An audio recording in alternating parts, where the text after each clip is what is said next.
नमस्कार क्लास, मैं मोनू चौधरी ज्योग्राफी की इस ऑनलाइन जर्नी में आपका हार्दिक स्वागत करता हूँ। कक्षा 12 का हमारा प्यारा सा और सुंदर भूगोल पढ़ते हुए हम आगे बढ़ रहे हैं और इसी भूगोल के अंतर्गत कक्षा 12 का हमारा मानव भूगोल का जो मूल सिद्धांत पुस्तक है उसको हम पढ़ रहे हैं। उसके 5 चैप्टर कंप्लीट करने के बाद हमने चैप्टर 6 की शुरुआत की और उसमें हमने पढ़ते पढ़ते लेक्चर 4 इसके पढ़ लिए हैं और आज हम लेक्चर 5 की बात करने वाले हैं। यानी कि मानव भूगोल के मूल सिद्धांत पुस्तक का चैप्टर 6 का लेक्चर 5 आज हम देखने वाले हैं। हम बात कर रहे हैं द्वितीयक व्यवसाय की। द्वितीयक व्यवसाय क्या है, क्यों है और कैसे किया जाता है, ये परिभाषाएं हम पिछले लेक्चरों में देख चुके हैं। अब हम पढ़ रहे हैं उनका वर्गीकरण। द्वितीयक व्यवसाय जो होता है वो पूरी तरह से प्राथमिक व्यवसाय पर टिका रहता है, ये बात आप अच्छे से समझ गए। और मुझे जहाँ तक पता है कि ये अंगुलियों पे होते जा रहा है पूरा चैप्टर। जिसको चैप्टर 5 अच्छे से समझ में आ रखा था उसको तो मज़ा ही आ गया ये चैप्टर पढ़ने का। लेकिन फिर भी जिसने कम देखा है उस चैप्टर को, वो अच्छे से इसको देखे, इससे भी वो समझ में आ जाता है। ये दोनों एक दूसरे के जो है साथ बनकर चलते हैं और विपरीत भी चलते हैं, क्योंकि जीडीपी में सहयोग करने वाला है द्वितीयक व्यवसाय और जीडीपी का इंटरनल तरीके से जो सहयोग करता है, मैं यूं कहूँगा, वो है प्राथमिक व्यवसाय। प्राथमिक व्यवसाय से कच्चा माल जो है वो लेकर ही द्वितीयक व्यवसाय शुरू होता है, जिसमें विनिर्माण होता है। और उसी विनिर्माण की चर्चा करते हुए आज हम देखने वाले हैं, आज के इस लेक्चर में हम कच्चे माल पर आधारित उद्योग। आप सबको पता है कि पिछला लेक्चर जो हमारा था उस लेक्चर के अंदर हमने आकार के आधार पर, किसके आधार पर? आकार के आधार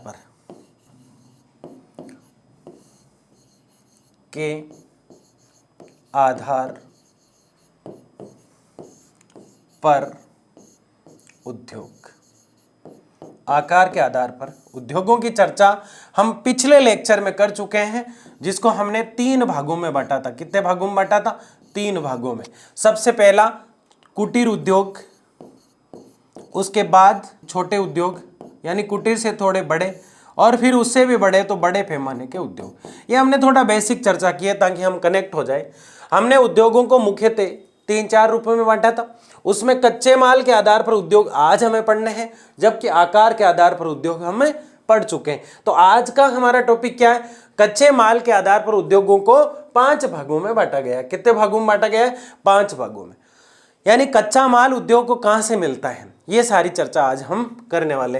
तो शुरू करते हैं आज के इस प्यारे से और सुंदर से लेक्चर को, और मस्ती से पढ़ते हुए क्लास में ही खलास कर देते हैं ना, याद कर लेते हैं इसको। कच्चे माल पर आधारित अगर उद्योगों की बात करें तो इसे 5 सीट्स को हमें, मतलब 5 भागों में, कितने भागों में देख रहे हैं हम? 5 भागों में देखा जा रहा है। कितने भागों में देखा जा रहा है? 5 भागों में मुख्यतः जो है वो कच्चे माल पर आधारित उद्योग को बांटा जा रहा है। यानी कि प्राथमिक व्यवसाय में जो कच्चा माल होता है, जैसे कहीं से गन्ना बनाने का कहीं कारखाना है, तो चीनी बनाने का कहीं कारखाना है तो उसको गन्ना चाहिए, तो वो कृषि आधारित हुआ। जैसे प्लास्टिक के खिलौना बनाने का कोई कारखाना है तो उसे रासायनिक केमिकल्स की जरूरत होगी, तो वो रासायनिक कच्चे माल पर आधारित होगा। तो इस प्रकार से कोई तेल निकालने वाला, तिल का तेल निकालने वाला कारखाना है, तो वो तिल कहाँ से प्राप्त करेगा? कृषि से प्राप्त करेगा, तो वो कृषि आधारित उद्योग होगा। ऐसे ही 5 प्रकार हम पढ़ने वाले जो आपके सामने। सबसे पहले हम देखेंगे कृषि आधारित उद्योग। सबसे पहले क्या देखने वाले हैं? कृषि आधारित उद्योग। फिर यानी कि कृषि पर जो आधारित है, जिन्हें कच्चा माल कहाँ से प्राप्त होता है? कृषि से प्राप्त होता है। क्या प्राप्त होता है भाई? कच्चा माल प्राप्त होता है। जिन्हें कच्चा माल खनिजों से प्राप्त होता है, जैसे लोहा अयस्क जो होता है, हम चर्चा करते हैं लोहा अयस्क यानी कच्चा लोहा। लोहा अयस्क मतलब कच्चा लोहा। अब इसका जब लोहा इस्पात बनाया जाता है, क्या बनाया जाता है? लोहा इस्पात बनाया जाता है, तब इसमें मैग्नीज कोका मिला के इसको गर्म किया जाता है। तो ये खनिज आधारित उद्योग है जो खनिजों पर निर्भर है। यानी इसको कच्चा लोहा जब चाहिए, जब भी तो कोई उद्योग पक्का लोहा बना पाएगा, तो ये खनिज आधारित उद्योग हुआ। इसके बाद रसायन आधारित उद्योग, यानी जो रसायनों पर टिके रहते हैं, केमिकल्स पर टिके रहते हैं, वन आधारित उद्योग। वनों पर जो टिके रहते हैं, जिन्हें कच्चा माल वनों से मिलता है। आयुर्वेदिक जड़ी बूटियां बनाने वाले कारखाने जो दवाइयां बनाते हैं, कारखानों में आयुर्वेदिक जड़ी बूटियों की दवाइयां, तो वहां से जड़ी बूटियां कहां से मिलती है? वनों से मिलती है। पशु आधारित जैसे कोई डेयरी है, जैसे कोई मावा बनाने वाली फैक्ट्री है, तो ये सब उसे कच्चा माल कहां से मिलेगा? वो पशु से मिलेगा। तो ये पशु आधारित उद्योग हुआ। तो ये 5 भाग जो है हमें अच्छे से देखना है, एक एक को हम डिटेल से पढ़ेंगे। यह कपास है जो कच्चे माल के रूप में इकट्ठा किया गया है, अब ये विनिर्माण के लिए उद्योग में जाएगा। उद्योग में ही पड़ा है वैसे ये, अब इसका जो भी बनाना है, इसकी मैन्युफैक्चरिंग जिस प्रकार से करनी है, इस कच्चे माल से जो दोहन होके आया है, कहीं से कट कर आया है, यानी प्राथमिक व्यवसाय में दोहन हुआ है और उत्पाद इसका बनेगा द्वितीयक व्यवसाय में। तो दोहन होता है वो प्राइमरी सेक्टर है जिसमें उत्पाद तैयार किया जाता है, वो क्या है? सेकेंडरी सेक्टर है, यानी द्वितीयक व्यवसाय है। ये जीडीपी में योगदान नहीं कर पाता है, ये योगदान करता है। ये असंगठित होता है, ये संगठित होता है। इसमें अकुशल श्रमिक रहते हैं, इसमें तकनीकी ज्ञान वाले कुशल श्रमिक रहते हैं। तो इसमें श्रम और औजारों का और मशीनों का प्रयोग करके उत्पाद तैयार किया जाता है। इसमें श्रम ज़्यादा लगती है, यानी मेहनत ज़्यादा लगती है। तो ये चीज़ें हमें देखिए और देखते हुए आगे बढ़ रहे हैं, उद्योगों को 5 भागों में बांटते हुए। 5 भागों में हमारे सामने जो सबसे पहला भाग आया है वो है कृषि आधारित उद्योग। कौन सा उद्योग? कृषि आधारित, यानी कि कृषि आधारित उद्योग। अब यहाँ पे बिस्किट बनाया जा रहा है या कुछ भी बनाया जा रहा है इस कारखाने में, यहाँ जो कच्चा माल आया है, क्या आया भाई? कच्चा माल। इस उद्योग में जो कच्चा माल आया है वो खेत से आया है। कहाँ से आया है? खेत से। अब खेत से ये माल जैसे ही यहाँ पे आया, अब इससे बनाया जाएगा उत्पाद यानी पक्का माल। उत्पाद यानी पक्का माल। अब इससे पक्का माल जैसे ही बनेगा फिर निर्यात होगा, वो बिकेगा वो। तो ये जो बनाने का कार्य है ये कहलाता है विनिर्माण। क्या कहलाता है? विनिर्माण। अब ये विनिर्माण जो प्रक्रिया है, इसमें कृषि से क्या प्राप्त हुआ है? जो खेतों से प्राप्त होता है। मैं 1-2 एग्जाम्पल यहाँ पे दिए हुए हैं। सबसे पहले हम इसको रीड कर लेते हैं। खेतों से कच्चा माल प्राप्त करना, जिसमें सिर्फ और सिर्फ माल कहाँ से आ रहा है? खेतों से आ रहा है। देखिए यहाँ पे शक्कर उद्योग। अब शक्कर के लिए क्या चाहिए होता है साहब? गन्ना चाहिए होता है। क्या चाहिए होता है? गन्ना। और गन्ना कहाँ से मिलेगा? खेत से मिलेगा। कहाँ से मिलेगा? खेत से। अगर गन्ना माल मिलेगा इस उद्योग को तभी ये शक्कर बना पाएगा। अचार उद्योग। अचार उद्योग के अंदर मान लो कैरी का अचार डाला जा रहा है, तो कैरी अगर इसे मिलेगी तो ये डाल पाएगा। अगर कैरी कहाँ होती है? खेतों में और जंगलों में होती है, तो ये खेती पर निर्भर है, इसलिए यह भी कृषि उद्योग में डाला गया। फलों का रस, जैसे आम का रस बनाया जा रहा है, तो आम का रस जैसे बनाया जा रहा है, तो ये कैरी अगर ये है, इसकी पत्नी अगर खेती और कृषि में आ रही है, तो आम खुद तो हस्बैंड है कैरी का, ये भी किस में आएगा बताओ? ये भी किस में आएगा? कृषि वाले में। पेय पदार्थ बनाया जा रहा है, जैसे कॉफी है, कॉफी कहाँ से मिलेगी? चाय है, चाय कहाँ से मिलेगी? कॉफी जिसके जो उद्यान होते हैं फेजेंडा के नाम से जाने जाते हैं, फेजेंडा। कॉफी सबसे ज्यादा ब्राजील में होती है। कहाँ होती है? ब्राजील में। तो फेजेंडा जो होते हैं, मैंने बताया बहुत इंपॉर्टेंट है, इसको डबल स्टार करके मैंने लिखवाया ताकि हर बार एग्जाम में पूछा जाता है फेजेंडा क्या है। तो जिसने नोट नहीं कर रखा है वो लिख ले कहीं ना कहीं इसको कि फेजेंडा क्या है। कॉफी के जो बागान होते हैं उसको फेजेंडा कहा जाता है। वस्त्र उद्योग, कोई ऐसा उद्योग है जो सूती वस्त्र बनाता है। क्या बनाता है? सूती वस्त्र बनाता है। अब सूती वस्त्र बना रहा है, इसका मतलब इसको क्या चाहिए? कपास चाहिए। जो पिछला इमेज हमने देखा था कुछ देर पहले, उसमें कुछ महिलाएं जो है कपास का काम कर रही थी। तो कपास का उद्योग, सूती वस्त्र का उद्योग जो होता है, कपास से सूती वस्त्र का जो धागा है वो मिलता है, सूती वस्त्र उद्योग चलता है। अब रबड़ जो है वो भी खेतों से मिलता है, तो रबड़ उद्योग चलता है। आप ये समझ गए कि जितने भी उदाहरण ये दिए हुए हैं सब कृषि पर आधारित है। किस पर आधारित है? कृषि पर, क्योंकि खेतों से कच्चा माल प्राप्त कर रहे हैं सब। सारा माल कहां से आ रहा है इनके पास? खेतों से आ रहा है। इसलिए ये खेती आधारित या कृषि आधारित, इसको कृषि आधारित ना कहकर खेती आधारित कह दूं, एग्रीकल्चर पर पूरा डिपेंड कह दूं, तो कोई फर्क नहीं पड़ेगा इसको। ये कहता मुझे कुछ भी को कोई दिक्कत नहीं है, तुम्हें समझ में आ जाना चाहिए बस कि मैं खेती पे ही चलता हूं। अब देखो यहाँ कहीं भी प्लास्टिक नहीं आई ना, यहाँ कहीं भी दूसरी चीज नहीं आई ना, यहाँ कहीं भी जो है लोहा आयशक नहीं आया ना, क्योंकि वो खनिज है। लोहा आयशक कच्चा माल खनिज को दे रहा है, वो लोहा इस्पात खनिज है, तो लोहा आयशक उसके लिए कच्चा माल है, तो खनिजों से मिलेगा, तो वो खनिज आधारित में पढ़ेंगे हम। तो ये डिवाइडेशन यानी कुछ भाग इनके बन गए और उन्हीं भागों की बात करते हुए हम आगे बढ़ रहे। बात यहां तक आपके समझ में आ जानी चाहिए, बहुत अच्छे से समझ में आ जाती है। तैयार माल में बदलकर निर्यात, तैयार माल में बदलकर क्या कर देते हैं? निर्यात। मैंने पहले ही बता दिया। माल को तैयार इसलिए किया जाता है निर्यात, क्योंकि जिस देश का विनिर्माण उद्योग मजबूत होता है वो विकसित होता है, सीधी सी बात है। और हम उदाहरण दे रहे हैं जर्मनी के रूहर क्षेत्र का, वो विकसित रहेगा डेफिनेटली, क्योंकि उद्योग अच्छे हैं। उद्योगों से जीडीपी मजबूत होती है किसी भी देश की। जीडीपी मतलब सकल घरेलू उत्पाद, देश की आय जो होती है। इकोनॉमिक्स में पढ़ा है मनीष सर ने आपको जीडीपी, तो जीडीपी जो होती है मजबूत होती है किसी भी देश की। तो खेतों से कच्चा माल प्राप्त करते हैं, तैयार माल को निर्यात यानी बाजारों में बेच देते हैं, और इन्हें सारा जो कच्चा माल मिलता है वो प्राथमिक जो सेक्टर होता है उसमें जो एग्रीकल्चर होती है वहां से मिलता है। प्राइमरी सेक्टर जो होता है उसमें एग्रीकल्चर यानी प्राथमिक व्यवसाय में जो कृषि है वहां से जो कच्चा माल प्राप्त करके जो उद्योग चला करते हैं वो कृषि आधारित उद्योग होंगे। अब कोई भी आपको नींद में ही पूछ ले कि शक्कर उद्योग किस में आता है तो आप कहेंगे द्वितीयक व्यवसाय में, लेकिन द्वितीयक व्यवसाय में भी कृषि आधारित उद्योग के अंदर आता है, क्योंकि उद्योगों की बात तो सारी किस में होती है, द्वितीयक व्यवसाय में। तो ये आपके समझ में आगे बढ़ते हैं। कृषि व्यापार एक प्रकार की व्यापारिक कृषि है। कृषि जो है व्यापार एक प्रकार की व्यापारिक कृषि है, यानी कृषि व्यापार की दृष्टि से की जाती है। अब कपास जो है वो घर में तो काम में लिया नहीं जाएगा। अब आप लोग में से कुछ कहेंगे यार सर जो दीपक जलाते हैं उसमें भी तो हम बत्ती बनाते हैं, वो भी तो काम आती है कपास घर में, वो एक अलग चीज है, उसके बगैर जीवन चल सकता है, वो आप 5 रुपए 10 रुपए के खरीद के भी ला सकते हो, लेकिन गेहूं रोटी वगैरह नहीं चल सकता। तो रोटी जो है वो निर्वाह कृषि में आती है। तो अब कपास जो है उससे सूती वस्त्र बनेगा, सीधा सीधा क्या बनेगा, सूती वस्त्र। तो सूती वस्त्र जो है वो अगर इस कपास से बनता है जिसमें चीन प्रथम स्थान पर है, चीन सूती वस्त्रों में प्रथम स्थान पर है। हम कई बार ये सोच लेते हैं कि वास्तव में हमारे पास ही सूती वस्त्र ज्यादा है, क्योंकि गांधी जी स्वदेशी को महत्व देते थे, चरखा चलाया करते थे, तो हम ये इमेजिन कर लेते हैं कि भारत ही सूती में पहले, जबकि भारत सेकंड स्थान पर है।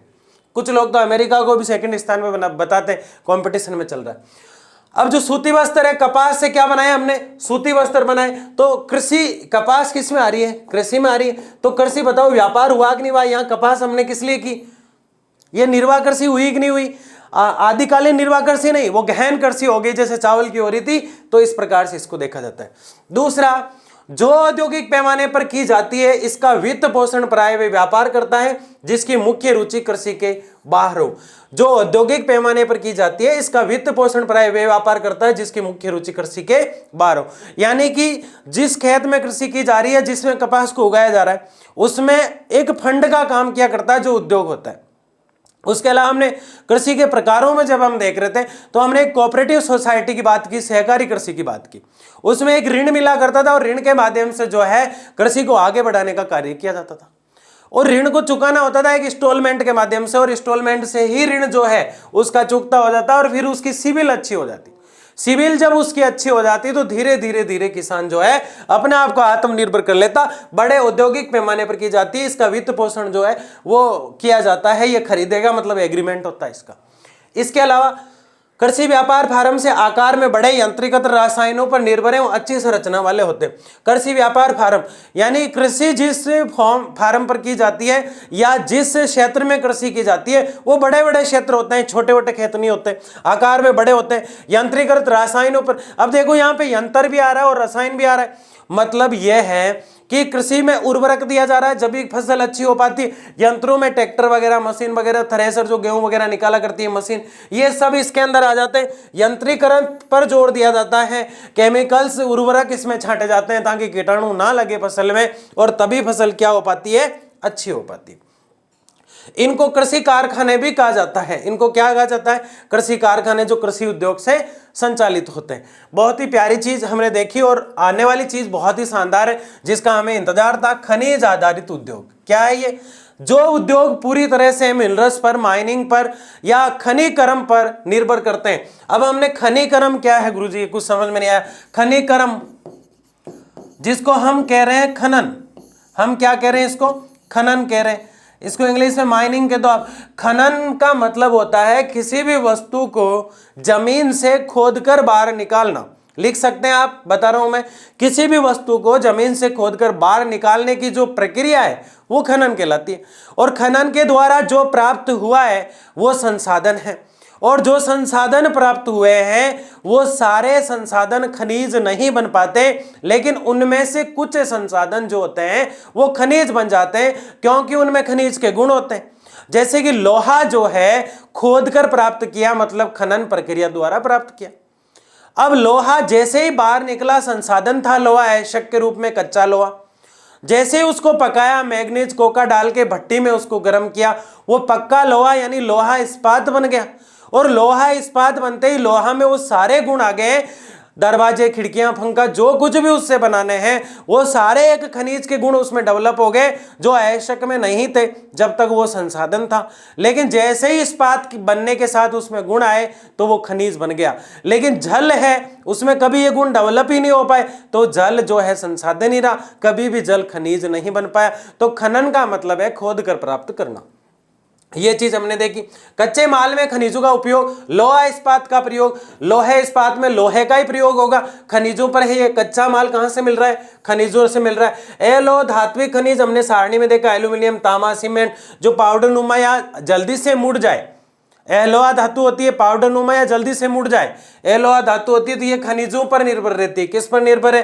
खनिजों पर। ये खनिज उद्योग है, आपको दिखाई दे रहा है यहाँ पे। खनिज उद्योग में वो सारी चीजें होती है जो खनिजों पर निर्भर होती है। और इन्हें कच्चा माल कहाँ से मिलता है? तो वो कच्चा माल जो इन उद्योगों का है वो खनिज वाले क्षेत्रों से मिला करता है। ये बहुत ही प्यारी सी चीज हम समझ चुके हैं। अब हमारे सामने जो उद्योग आ रहा है वो है रसायन आधारित उद्योग। लकड़ी व कोयला के कच्चे माल पर निर्भर। अब किसी उद्योग को लकड़ी चाहिए, आप कहेंगे नहीं सर ये तो कृषि हुई, नहीं, इसको किस में डाला गया? रसायन में डाला गया। अब कोयला है, कोयले को खनिज में नहीं दिखाया गया, यहाँ पे रसायन में दिखाया गया। कच्चे माल पर निर्भर होते हैं। इसमें प्राकृतिक कच्चा माल होता है, प्रकृति ने जो कुछ भी दिया है वो कच्चा माल होता है, और उस माल से ये रसायन आधारित जो उद्योग होते हैं वो डेवलप होते हैं। वर्तमान अर्थव्यवस्था की रीढ़ जो है वो रसायन आधारित जो उद्योग है वो है। यानी वर्तमान में किसी भी देश की जीडीपी को, यानी कि ग्रोस डोमेस्टिक जो प्रोडक्ट है, सकल घरेलू उत्पाद, किसी भी देश की जीडीपी को बढ़ाने का जो कार्य करते हैं वो उद्योग तो करते ही हैं, वो विनिर्माण तो करता ही है, वो सेकेंडरी जो सेक्टर है वो तो करता ही है। लेकिन सेकेंडरी सेक्टर में यानी द्वितीयक व्यवसाय में भी जो उद्योग आधारित, रसायन आधारित जो उद्योग है वो जितना मजबूत होगा किसी देश का, वो कंट्री सबते ही विकासशील से विकसित देशों में आ जाएगा। विकासशील वो कंट्री होते हैं जो दौड़ में लगे हैं विकसित होने के लिए, और विकसित वो है जो विकसित हो चुके हैं। विकसित का मतलब है जो देश संसाधनों से परिपूर्ण और आत्मनिर्भर बन चुका है, ऐसे देश कहलाते हैं विकसित। जैसे अमेरिका। विकासशील वो होता है जो पूरी तरह से अपने आप को आज तक भी डेवलप नहीं कर पाया, आज उस दौड़ में लगा हुआ है कि संसाधनों से परिपूर्ण हो जाए, जो किसी पर निर्भर नहीं रहे, आत्मनिर्भर हो जाए, और भारत इसी दौड़ में शामिल है। तो यहां हम देख रहे हैं कि अर्थव्यवस्था जो है वो सेकेंडरी व्यवसाय पर टिकी रहती है, रीढ़ होती है, और तेल, प्राकृतिक गैस आदि जो होते हैं वो रसायन उद्योग में आता है। आप इस बात का ध्यान रखें कि लकड़ी जैसे नाम आता है वो सेकंड, लकड़ी और कोयला जिस उद्योग को प्राप्त होता है वो रसायन उद्योग होता है, और ये प्राकृतिक कच्चा माल जो होता है उसमें तेल, प्राकृतिक गैसें आदि प्राप्त करता है। वे सब उद्योग जो उद्योगों के रसायन का उत्पादन करते हैं वो सारे इसमें आ जाते हैं। यहां तक बात हमारे बहुत अच्छे से समझ में आ गई। और हम बात करते हुए कि विनिर्माण उद्योग जो है वो किस प्रकार आगे बढ़ा। विनिर्माण में उद्योगों को आकार की स्थिति में बांटने के बाद हम कृषि आधारित उद्योगों के ऊपर गए, और वहां कृषि आधारित उद्योगों को, कच्चे माल के आधार पर उद्योगों को हम देखने लगे। उसमें पहले कृषि आधारित चीज को देखा, खनिजों पर देखा और रसायनों पर देखा। यानी मैं आपको यह बताना चाह रहा हूं कि उद्योगों को आकार के बाद देखने के बाद, तीन रूप, छोटे, कुटीर, उसके बाद छोटे, और उसके बाद बड़े पैमाने को पूरा कंप्लीट पढ़ने के बाद हमने उन उद्योगों की बात की जो कच्चे माल पर किसी और पर निर्भर रहते हैं। क्या आकार के आधार पर उद्योग किसी और पर निर्भर नहीं थे? बिल्कुल थे, वो भी तो किसी और पर निर्भर थे। लेकिन यहां जो बात हो रही है वो कच्चे माल पर पूरी तरह से निर्भर। उसमें तो एक स्थिति आकार को दिखाया गया कि उद्योग बड़ा छोटा कितना है, लेकिन यहां पे कच्चा माल मतलब जो प्रोडक्ट उसको चाहिए, जो चीज उसको बनाना है, बना के सेल निर्यात करना है उसको, वो चीज पहले वो आयात करेगा कहीं से, और फिर उससे कोई वस्तु बना के निर्यात करेगा। यानी कच्चा माल जो है उसको अगर उद्योग, विनिर्माण उद्योग आयात कर पाएगा, मतलब खरीद पाएगा, उसको वो चीज मिल पाएगी, तभी वो एक प्रोडक्ट बना के उसमें परिवर्तन करके परिमार्जन, यानी अपना जो अंश है, अपना जो है मुनाफा जो है वो जोड़कर उसे सेल कर पाएगा, मतलब निर्यात कर पाएगा। तो जो कच्चे माल पर उद्योग आधारित होते हैं वो 5 प्रकार के, जिसमें पहला कृषि पे था। वो सारे उद्योग, जो गन्ना उद्योग जो चीनी बनाने वाला है, गन्ना प्राप्त करके चीनी बना रहा था। उसके बाद हमने एक और उद्योग की बात की। तो सारे उद्योगों को हम देखने के बाद तीसरा हमारा जो उद्योग चल रहा है वो रसायन आधारित उद्योग है। और इस उद्योग में वे सब उद्योग है जो किसी ना किसी प्रकार से रसायन का उत्पादन करते हैं। एक प्यारा सा और सुंदर सा उद्योग और देख रहे हैं हम, कच्चा माल, जो वनों पर आधारित है। आप समझ गए कि जब तक तेंदुआ का पत्ता नहीं मिलता तब तक बीड़ी नहीं बन पाती। क्या नहीं बन पाती? बीड़ी। क्योंकि बीड़ी उद्योग जो है वो, बीड़ी जो है वो तेंदुआ के पत्ते से बनाई जाती है। किससे बनाई जाती है? तेंदुआ के पत्ते से। अब मुझे बताओ, एक और एग्जांपल हम यहां जोड़ देते हैं। तारपीन का तेल, तारपीन का तेल, तारपीन का तेल जो सिलाई मशीन होती है उसमें डाला जाता है। जब वो अटक जाती है, खटक जाती है, सिलाई मशीन में डाला जा रहा है। तो तारपीन का तेल जो है वो होगा जब ही सिलाई मशीन जो है सेल कर पाएंगे, क्योंकि साथ में उनको बताना पड़ता है, देना पड़ता है। तो इस प्रकार से सिलाई मशीन वाले उद्योग को जो कच्चा माल है वो तारपीन से भी तो मिलता है। वैसे ही बीड़ी बनाने वाला कोई उद्योग है तो उससे तेंदुआ का पत्ता चाहिए उसको। और तेंदुआ का पत्ता कहां से मिला? वनों से मिला भाई। क्या ये खेत में उगा? नहीं, जंगलों में उगा, वनों में उगा। इसलिए इसको हमने कृषि आधारित जब पढ़ा था तब उसमें नहीं डाला, इसको हमने वन आधारित में इसलिए डाला क्योंकि तेंदुआ का पत्ता वनों में होता है।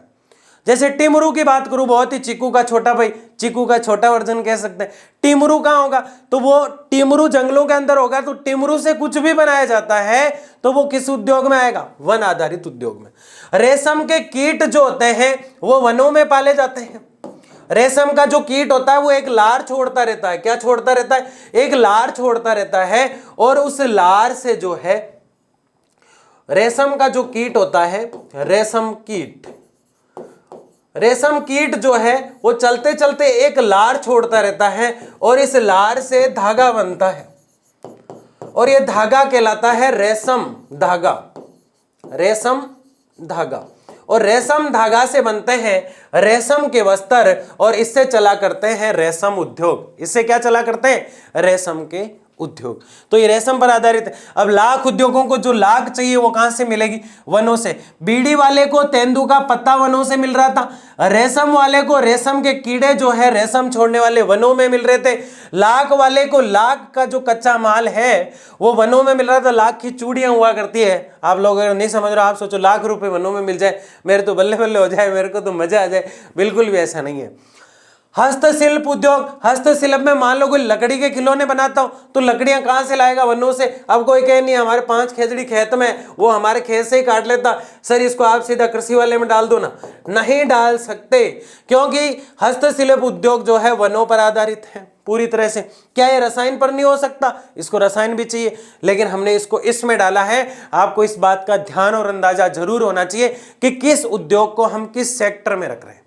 सेक्टर तो उद्योगों का सारा ही सेकेंडरी होगा, लेकिन उसमें जो डिवाइडेशन हमने कच्चे माल के आधार पर किया है उसमें हस्तशिल्प को आपको हमेशा ही वनों में ही डालना है। तेंदुआ वाली बीड़ी को किस में डालना है? रेशम के कीटों को वनों से जो प्राप्त हुए हैं, रेशम उद्योग चलेगा, किस में डालना है? वनों पर आधारित उद्योग। तो ये सारी चीजें आप बहुत आसानी से समझ गए, किसी को कोई भी यहां तक डाउट नहीं होना चाहिए, क्योंकि ये सारे उद्योग किस पर आधारित होते हैं? हस्तशिल्प हो, चाहे लाख हो, चाहे रेशम हो, चाहे बीड़ी हो, लकड़ी हो, चाहे माचिस हो, चाहे रबर का उद्योग हो, फास्फोरस वगैरह, इसको जो कुछ भी चाहिए माचिस को, वो सब वनों से मिलता है। तो ये चीज हमने देख ली। अब बहुत ही सुंदर और प्यारी चीज हम देख रहे हैं जिसका नाम है वनोदय आधारित चीजों के और एग्जाम्पल। और एग्जाम्पल क्या है? वन लकड़ी, इमारती लकड़ी, कच्चा माल, सब्जियां और फल प्रदान करते हैं जिनका महत्वपूर्ण आर्थिक मूल्य है। अब ये वनों की गुणगान कर रहे हैं। किसकी गुणगान कर रहे हैं? वनों की। कि वन हमें लकड़ी देते हैं। वन हमें क्या देते हैं? लकड़ी देते हैं। इमारती लकड़ी देते हैं। इसमें जैसे इमारती लकड़ी का क्या मतलब है? जैसे चंदन की लकड़ी हो गई, बहुत कीमती कीमती लकड़ियां हैं, वो इसमें आ जाती है। वन लकड़ी जो देते हैं, जो जलाने के लिए काम में लेते हैं, खाना पकाने के लिए कई लोग काम में लेते हैं, दरवाजे बनाने के लिए काम में लेते हैं, तो इमारती को ज्यादा लेते हैं। कच्चा माल, सब्जियां और फल भी कौन देता है? वन देते हैं। सबसे बड़ी बात तो वन हमें क्या देते हैं? बताओ क्या देते हैं? ऑक्सीजन देते हैं भाई, और बदले में 5% हमसे कार्बन डाइऑक्साइड लेता है। तो बताओ वन अच्छे होते हैं बुरे होते हैं? स्वास्थ्य के लिए तो अच्छे होते ही हैं, लेकिन साथ में आर्थिक मूल्य भी इनका बहुत शानदार है, इसलिए वन लगाना चाहिए। और वादा करो लंदन शहर के बच्चे कि प्रत्येक बच्चा एक पौधा लगाएगा। वन के वन तो आप नहीं लगा सकते, लेकिन एक पौधा तो लगा सकते हैं। जब हम देख ही रहे हैं कि वनों का इतना महत्व है, बिना वनों के कुछ भी नहीं है, सब सूना सूना है, इसलिए वनों का होना बहुत जरूरी है। 11th क्लास हम जब पढ़ रहे थे तो अंग्रेजों को हम डांट रहे थे, फटकार रहे थे, उन्हें बद्दुआएं दे रहे थे कि उन्होंने हमारे जंगल के जंगल खत्म कर दिए। लेकिन हम इतनी जनसंख्या, इतने लोग हैं भारत के, चीन का पहला स्थान जनसंख्या में अगर हम छीन सकते हैं, तो क्या हम विश्व में प्रथम स्थान जनसंख्या में आने के बाद प्रथम स्थान वनों में नहीं आ सकते? बिल्कुल आ सकते हैं, प्रयास तो करके देखिए। तो वन जो है महत्वपूर्ण स्थान रखते हैं हर वस्तु के लिए, हर चीज के लिए, चाहे वो आर्थिक हो चाहे वो स्वास्थ्य हो। अब इसके बाद लकड़ी का उपयोग निर्माण और फर्नीचर बनाने में किया जाता है। लकड़ी जो होती है उसका उपयोग किस में किया जा रहा है? यहाँ पे निर्माण फर्नीचर बनाने में किया जाता है। किस में किया जाता है? फर्नीचर में। अब लकड़ी मुख्यतः तो फर्नीचर में काम आती है, तो लकड़ी जो है वो वहां से मिली, कहां से? वनों से। तो यह भी किस पर आधारित हुआ? वन उद्योगों पर आधारित। तो आप अब भेद कर पा रहे हैं कि कृषि में कौन कौन आ रहा है। अब आप समझ जाएंगे देखते ही। सारे आ तो किस में रहे? सेकेंडरी में। सेकेंडरी जो सेक्टर है उसमें आ रहे हैं सबके सब उद्योग, लेकिन इसका भी एक भाग है और उसमें हम कच्चे माल पर जो आधारित उद्योग है उसमें कृषि हमने पढ़ा, फिर खनिज पर आधारित उद्योग हमने देखे, जो सारणी हमने पहले ही देख ली थी। उसके बाद हमने जो है रसायन आधारित उद्योग देखे, और अब हम देख रहे हैं वनों पर आधारित उद्योग। वनों पर एक क्विक रिवीजन यहाँ पे दिखाया है मैंने आपको, ताकि आप कनेक्ट हो पाए। कागज के उत्पादन में लकड़ी भी आवश्यक है, इसीलिए आपने सोचा होगा कि भाई कागज को वनों में कैसे दिखा रहे हैं। वनों में दिखाया जा रहा है इसको इसलिए क्योंकि लकड़ी इसमें महत्वपूर्ण है। उसको कूट कूट के बनाया जाता है। कई पौधे ऐसे होते हैं जिसको कूट कूट के कागज बनाए जाते हैं। पेड़ों से निकाले गए रबड़ का उपयोग कई उत्पाद बनाने में किया जाता है। पेड़ों से रबड़ निकलता है, उसका उत्पादन भी क्या है? गेहूं वनों से गोंद भी निकला करता है जिससे लड्डू बनते हैं। कई गोंद ऐसे होते हैं जो कोई और प्रयासों में काम आते हैं। सबसे बड़ी बात, जड़ी बूटियां जो लिखना भूल गए हैं, आयुर्वेदिक दवाइयां, आयुर्वेदिक दवाइयां, इसमें भी किसका प्रयोग होता है? वनों का प्रयोग होता है। तो वनों के ढेर सारे, जितना आप लिखो उतना कम है, जितना आप लिख सको ना उतना कम है, इसलिए ज्यादा से ज्यादा जो हमें लिखना चाहिए ताकि वनों के बारे में हम और अच्छे से कर पाए। यहां तक बात आपके समझ में आ रही है और आप समझ भी रहे हैं कि अधिकतर उद्योग क्या है? वन आधारित उद्योग है और वनों पर ही आधारित है पूरी तरह से। तो कच्चा माल जो है वनों से जिस उद्योग को प्राप्त होता है वो वन आधारित उद्योग होते हैं। और उद्योग आप जानते हैं क्या होता है, आगे देखिएगा।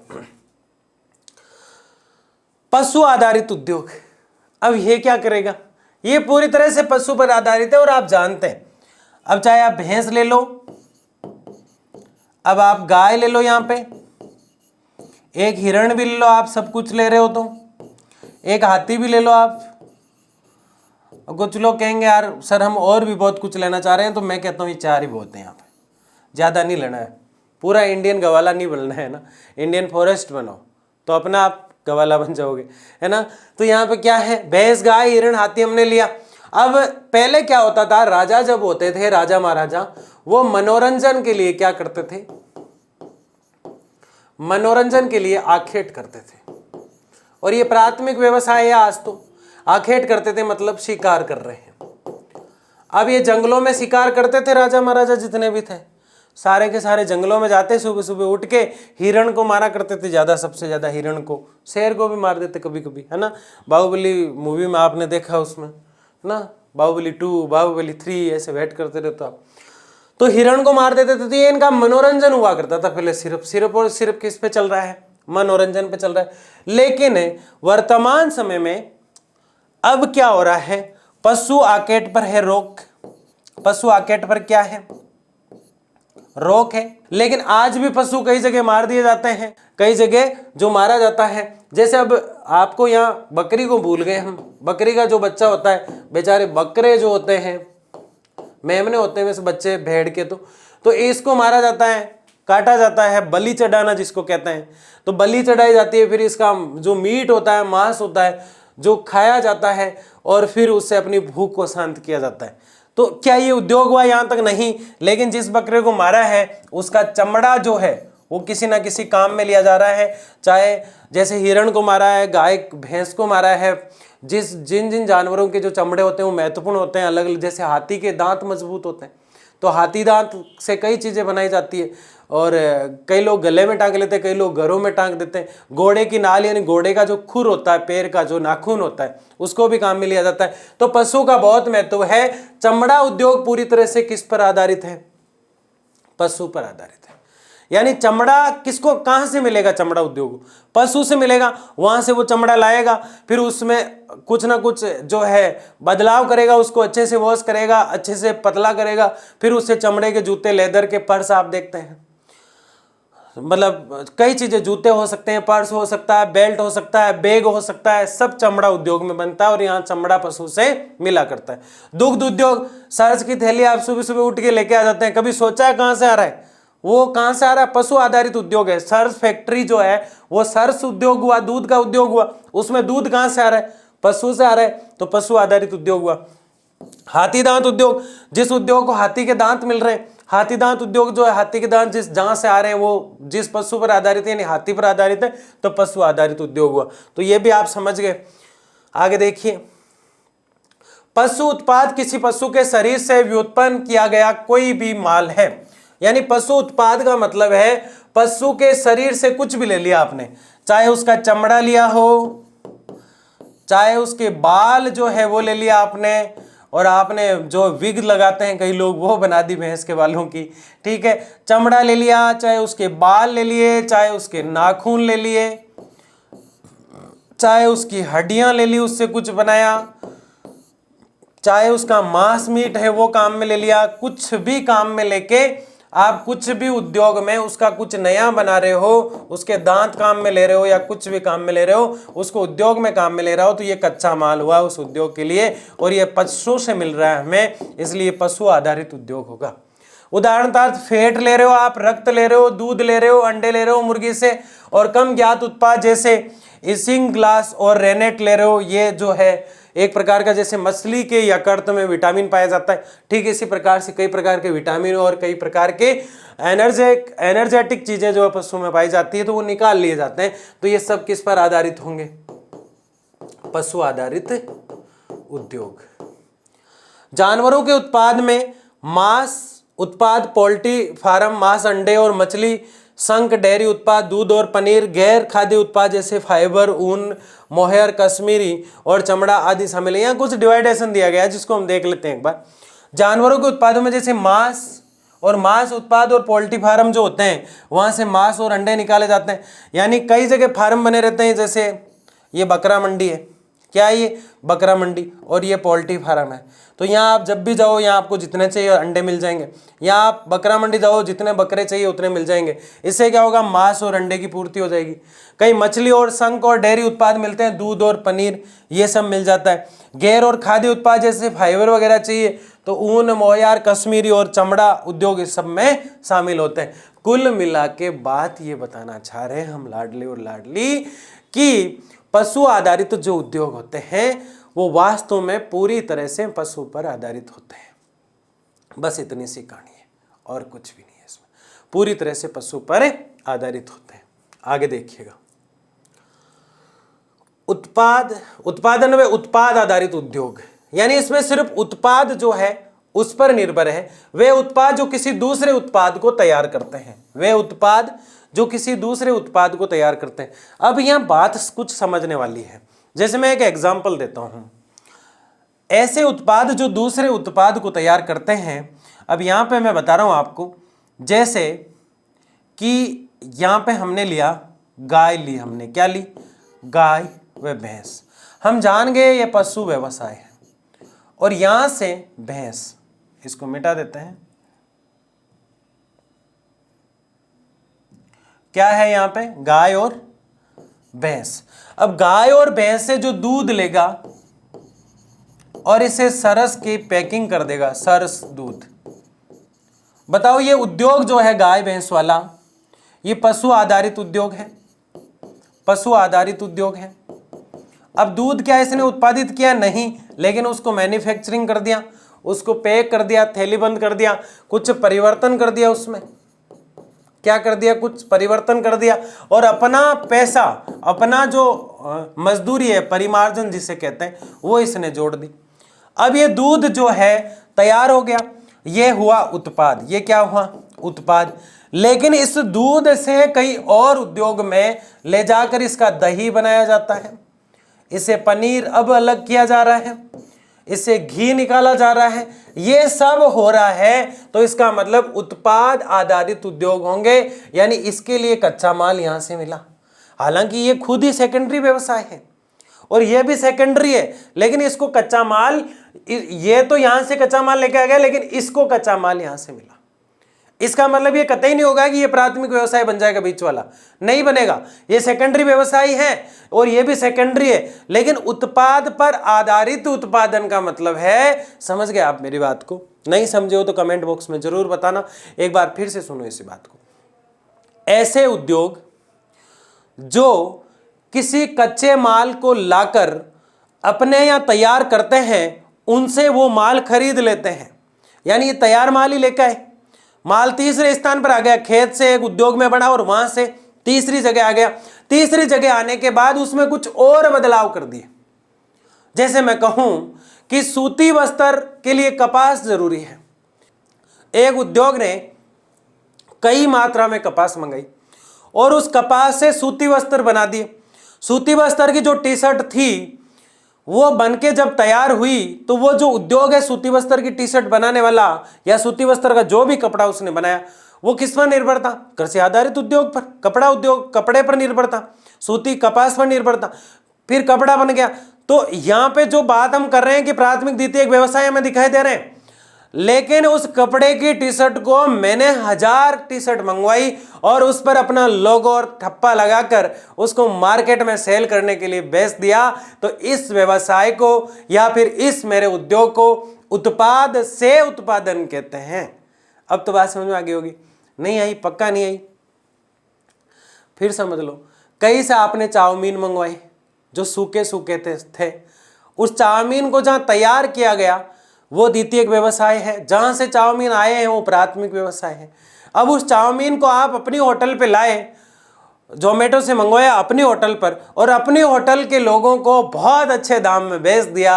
अब पक्का समझ में आ गया, अब कोई डाउट नहीं है। आपने फ्लिपकार्ट से कुछ टी शर्ट देखी और फ्लिपकार्ट द्वितीयक व्यवसाय है क्योंकि खुद निर्माण करके वहां उत्पादित करके, मतलब या कहीं से लेता है, उत्पाद के उत्पादन भी हो सकता है फ्लिपकार्ट, लेकिन उसकी चीज को आपने बेच दिया बाजार में लाके, तो क्या हो गया? उत्पाद से उत्पादन। अब समझ में आ गया सर, है ना? तो इन्हें आधारभूत उद्योग इसलिए कहते हैं क्योंकि ये दो उद्योगों के बीच का आधार है। दोनों के बीच का आधार हुआ कि नहीं हुआ? अरे भाई सीधी सी बात है, टी शर्ट तो बन चुकी थी, मैंने तो उस पर लोगो लगाया था, तो दोनों के बीच का कॉम्बिनेशन कौन था? जो टी शर्ट बना रहा है, मैं तो मजे ले रहा हूं बीच में, मैं तो यूं ही सिर्फ सील लगा के बेच रहा हूं, समझ गए ना? कृषि आधारित और खनिज आधारित कुछ उदाहरण दे रहे हैं यहाँ पे, इनके उदाहरण दे रहे हैं जिन्हें कच्चा माल कृषि उत्पाद से प्राप्त होता है, जैसे सूती वस्त्र उद्योग, मैंने टी शर्ट का उदाहरण दिया, वो इसमें आएगी टी शर्ट, ठीक है ना? तो आप याद रख लेना TS करके। खनिज आधारित उद्योग जिन्हें कच्चा माल खनिजों से प्राप्त होता है, जैसे लोहा इस्पात उद्योग, जिन्हें कच्चा माल कहां से प्राप्त हुआ? खनिजों से प्राप्त हुआ, तो खनिज उद्योग। वन आधारित उद्योग जिन्हें कच्चा माल वनों से प्राप्त हुआ, जैसे कागज। तो ये कुछ यहाँ पे वापस दिखाए गए हैं, हम जो पढ़ के आए। कृषि में कौन आया? सूती वस्त्र। अब आप कहेंगे सूती वस्त्र को क्या चाहिए सर? कपास चाहिए। कहां से मिली? कृषि से मिली, तो अपन को समझ में आ गया। अब खनिज में लोहा इस्पात है, लोहा इस्पात को लोहा आयस्क कहां से मिला? खनिजों से, कच्चा लोहा जो है। वन आधारित को जो कागज है वो कहां से मिला? वनों से मिला कागज, वनों से। तो ये चीजें वापस यहाँ पे थोड़ी थोड़ी लिखी गई है ताकि आपको समझ में आ जाए और आप आसानी से समझो। बताओ कोई डाउट है क्या यहाँ तक? यहाँ तक तो बहुत कम बच्चे पहुंच पाते हैं। आधे बच्चों की आदत होती है 5 मिनट का वीडियो लेक्चर देखा, बस काम खत्म, पास हो जाएंगे। हर वीडियो को देख के थोड़ा थोड़ा 2 मिनट निकल जाओगे तो ये 12th कब निकल जाएगी पता ही नहीं चलेगा। मस्ती से शानदार तरीके से पढ़ना है। बहुत जल्दी शुरू कर दिया। पिछले साल आपकी अक्सर शिकायतें रहती थी, सर क्लास है कम आ रही है, सर सिलेबस कब हो पाएगा। आपकी मतलब 11th में जब आप थे, आप में से कई बच्चे, तो ये शिकायतें रहती थी। तो इस साल तो हमने बहुत जल्दी शुरू कर दिया। 6 चैप्टर कंप्लीट होने वाले हैं। तो अब तो आपको मजबूती से कमर कस लेनी चाहिए। अब तो रण में कूद पड़ो रणनीति के साथ, यानी अच्छी सी रणनीति बना के रण क्षेत्र मतलब युद्ध क्षेत्र में कूद पड़ो, इस बार 100 पार। अब इतना जोश आप में पता नहीं क्यों नहीं दिखाई दे रहा है। जिस दिन आप में जोश आ गया ना, उस दिन दुगुना जोश लेके आऊंगा मैं। और वादा है आपसे, लंदन शहर के बच्चे दिखेंगे ऑल ओवर इंडिया में। इसलिए मेहनत करना सीख लो मेरे लाडले और लाडलियों, ताकि मीठे बन जाओ रसगुल्ले और रसगुल्ली बन जाओ, है ना। अच्छे से मेहनत करना सीख लो। अगर आपने मेहनत करना नहीं सीखा तो फिर कुछ भी नहीं है ज़िंदगी में। मेहनत बहुत ज़रूरी है। अपने माँ बाप को वो प्राउड मोमेंट दो जिसमें आप अच्छे नंबर लेके आओ। उनके पैर छूते समय उनके आंसू खुशी वाले जो आपने कभी नहीं देखे होंगे, वो उनकी आंखों से आने चाहिए। ऐसा करके दिखाएंगे आप, मुझे पूरा भरोसा है। अब भावुक मत हो, थोड़ा सा लेक्चर रहा है, इसको देख लेते हैं। यहाँ तक किसने देखा है वो कमेंट ज़रूर करना, मुझे पता तो चले कि बच्चे यहाँ तक पहुँच पा रहे हैं। लाइक और शेयर आपको करना ही है, कमज़ोर बच्चों तक पहुँचाना है, ठीक है। तो ये वन आधारित उद्योग है, आगे देखिएगा। अब इसमें क्या है, बहुत बड़ी बात यह है कि जिसका आपको इंतजार था वो चीज़ आई गई, लेक्चर खत्म ही हो गया, मुझे पता ही नहीं चला। तो बहुत बहुत धन्यवाद, आप सबने देखा, पढ़ा, समझा, समय निकाला, और यूं ही जो है पढ़ते रहिए। लाइक और शेयर आप करते ही हैं, जितना हो सके मन लगा के पढ़िए। मिलते हैं अगले किसी लेक्चर में, तब तक के लिए धन्यवाद। जय हिंद, जय भारत।